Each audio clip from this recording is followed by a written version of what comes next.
We have a normal distribution. We know the standard deviation. We don't know the mean. And we know that this area here is 0.2005. So the probability of this distribution being greater than 40 is 0.2005.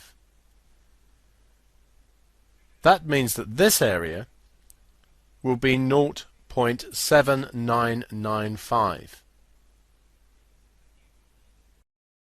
If we say that this distribution is x, a normal with mean mu, and variance 10 squared,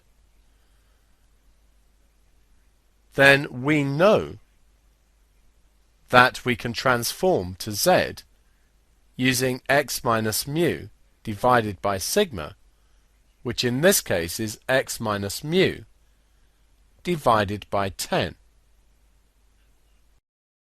What we know here is that the probability of x being less than 40 is 0.7995.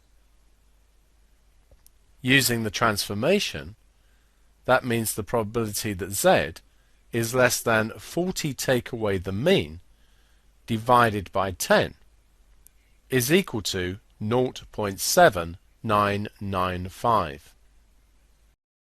Here our situation is different to normal. We know the probability, the phi z value, and we don't know the z. If we look up the tables and look up for the probability or the phi value of 0.7995, we find that phi of 0.84 is 0.7995.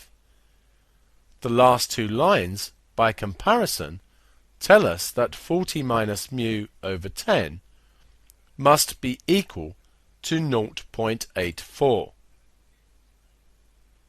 This enables us to work out mu. Multiplying both sides by 10 gives 40 minus mu is 8.4,